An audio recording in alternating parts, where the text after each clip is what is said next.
नमस्कार मित्रों, स्वागत है तमारू एचएनजी स्टडी पॉइंट यूट्यूब चैनल एक नवा वीडियो में। मित्रों, आजना आ वीडियो ની અંદર આપણે જ્યારે જીકાસ પોર્ટલ પર ફાઇનલ એડમિશન ઓફર છે એ જાહેર કરી દેવામાં આવે છે તો એના પછી વિદ્યાર્થીઓને શું કરવાનું રહેશે એના વિશે વાત કરવાના છીએ। મિત્રો, એચએનજી સ્ટડી પॉइंट यूट्यूब ચેનલ દ્વારા એચએનજી ની અને શિક્ષણ જગતને લગતી આવી તમામ માહિતી સૌપ્રથમ અને સચોટ રીતે પૂરી પાડવામાં આવે છે। ભવિષ્યમાં પણ આવી તમામ માહિતી મેળવવા માટે એચએનજી સ્ટડી પॉइंट यूट्यूब ચેનલને અત્યારે સબસ્ક્રાઇબ કરી લેજો। આજના આ વિડિયોની અંદર આપણે જોઈશું કે હવે તમારું એડમિશન છે એ તમને કઈ તારીખે મળશે, તમારું એડમિશન કઈ રીતે મળશે, એડમિશન લેવા માટે તમારે કયા કયા ડોક્યુમેન્ટ્સ લઈને જવા પડશે અને જે પ્રવેશનો બીજો રાઉન્ડ છે એ ક્યારે ચાલુ થશે અને જે વિદ્યાર્થી મિત્રોનું પ્રોવિઝનલ મેરિટ લિસ્ટની અંદર નામ હતું પરંતુ ફાઇનલ મેરિટ લિસ્ટની અંદર નામ આવ્યું નથી એ વિદ્યાર્થી મિત્રોને શું કરવાનું રહેશે એ તમામ માહિતી છે એ આપણે આજના આ વિડિયોની અંદર જોવાના છીએ। તો વિડિયોના અંત સુધી જરૂરથી બનેલા રહેજો। તો હવે શરૂ કરીએ આજનો આ વિડિયો।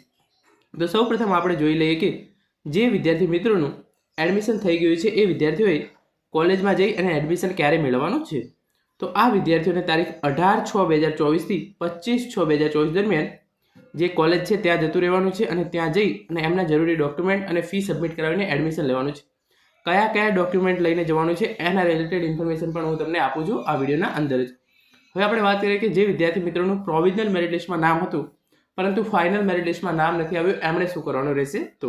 તો જે વિદ્યાર્થી મિત્રોનું પ્રોવિઝનલ મેરિટ લિસ્ટમાં નામ હતું પરંતુ ફાઇનલની અંદર નામ આવ્યું નથી તો એનો મતલબ એવું છે કે કોઈ પણ એક ક્રાઇટેરિયાની અંદર એ વિદ્યાર્થીઓ એ કોલેજ માટે સિલેક્ટ થયા નથી। કોલેજે એમને પ્રોવિઝનલ મેરિટ લિસ્ટની અંદર તો કન્સિડર કર્યા હતા પરંતુ જ્યારે ફાઇનલ મેરિટ લિસ્ટ બહાર પાડ્યું ત્યારે તેઓ કોઈ પણ કારણોસર સિલેક્ટ થઈ શક્યા નથી। કયા કારણોસર તમે સિલેક્ટ નહીં થઈ શક્યા નથી એનું રીઝન પણ જીકાસ પોર્ટલ પર તમને દર્શાવવામાં આવશે।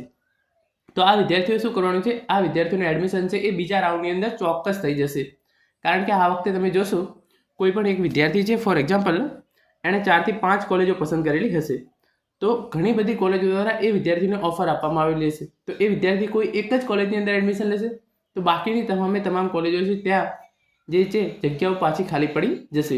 મેં જોયું છે એક વિદ્યાર્થીને છે એને 10 કોલેજ દ્વારા ઓફર આપવામાં આવેલી છે તો એ 10 કોલેજની અંદર તો એડમિશન લેવાનું નથી, એનું એડમિશન માત્ર એક જ કોલેજમાં થવાનું છે તો બાકીની જે 9 બેઠકો છે એ તો ખાલી જ પડવાની છે એટલે એનું એડમિશન છે એ તમારું ત્યાં થઈ જશે। એટલે જેનું પ્રોવિઝનલ મેરિટ લિસ્ટની અંદર નામ આવેલું હોય અને ફાઇનલની અંદર નામ ના આવ્યું હોય એમને કોઈ પણ પ્રકારની ચિંતા કરવાની જરૂર નથી, એમનું એડમિશન છે એ બીજા રાઉન્ડની અંદર ચોક્કસ થઈ જશે। હવે જે વિદ્યાર્થી મિત્રોને પ્રથમ રાઉન્ડની અંદર સિલેક્શન થઈ ગયું છે અને એડમિશન લેવાનું હોય એમને કોલેજમાં જવાનું છે, એમનો જે ઓફર લેટર છે final admission offer letter download કરવો ખૂબ જ જરૂરી છે। તો ફાઇનલ એડમિશન ઓફર લેટર કઈ રીતે ડાઉનલોડ કરવો એના રિલેટેડ મેં એક ડિટેલમાં વિડીયો બનાવેલો છે જેની લિંક હું તમારા માટે ડિસ્ક્રિપ્શનની અંદર મૂકી દઈશ। હવે આપણે વાત કરીએ કે બીજો રાઉન્ડ છે એ ક્યારે ચાલુ થશે અને એના પછી કયા કયા ડોક્યુમેન્ટ્સ લઈને તમારે જવાનું છે એની પણ ઇન્ફોર્મેશન હું તમને આ બીજા રાઉન્ડની ઇન્ફોર્મેશન પછી આપું છું। તો જે અહીંયા લખ્યું છે એ પ્રમાણે રાઉન્ડ 2 છે એ 26/6/2024 થી ચાલુ થશે જેની અંદર સ્ટેપ 1 છે data pull push by GKS and colleges એટલે કે જે રાઉન્ડ 2 છે એ 26/6/2024 ના રોજ ચાલુ થશે જેની અંદર પહેલા સ્ટેપની અંદર જે જીકેએસ અને જે યુનિવર્સિટીઓ છે એ વિદ્યાર્થીઓના ડેટા ફરીથી કલેક્ટ કરશે।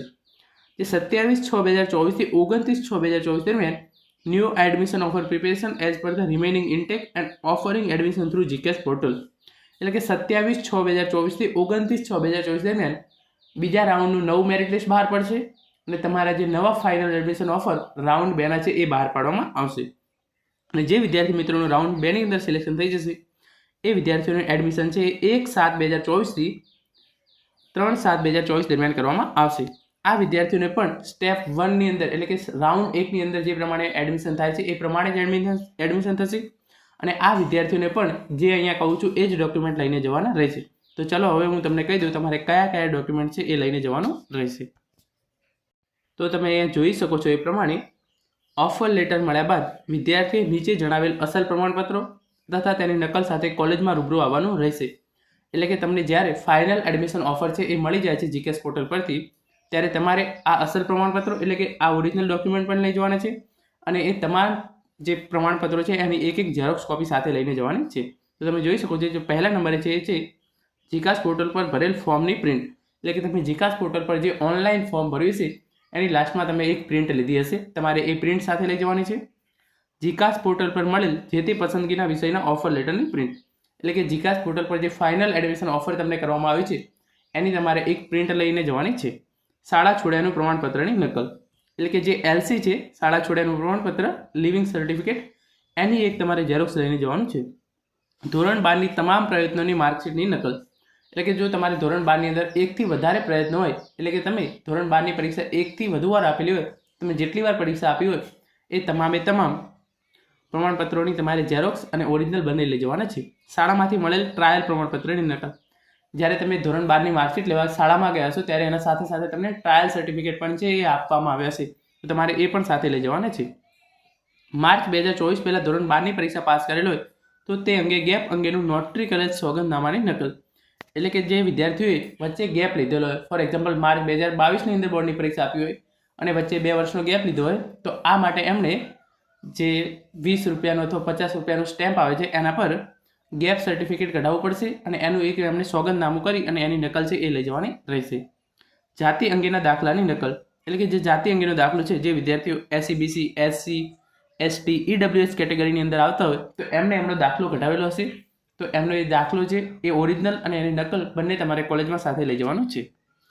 આગળ વાત કરીએ તો ફોર્મમાં SC, BC કેટેગરી દર્શાવેલ વિદ્યાર્થીઓ 1/4/2022 થી 3/6/2024ની વચ્ચેના સમયગાળામાં કઢાવેલ નોન ક્રિમિલિયર પ્રમાણપત્રની નકલ લાગુ પડતું હોય એમના માટે. એટલે કે જે વિદ્યાર્થીઓને નોન ક્રિમિલિયર સર્ટિફિકેટ લાગુ પડતું હોય તો એમને એ પણ સાથે લઈ જવાનું રહેશે અને એની તારીખ અહીંયા આપવામાં આવેલી છે 1/4/2022 થી 3/6/2024.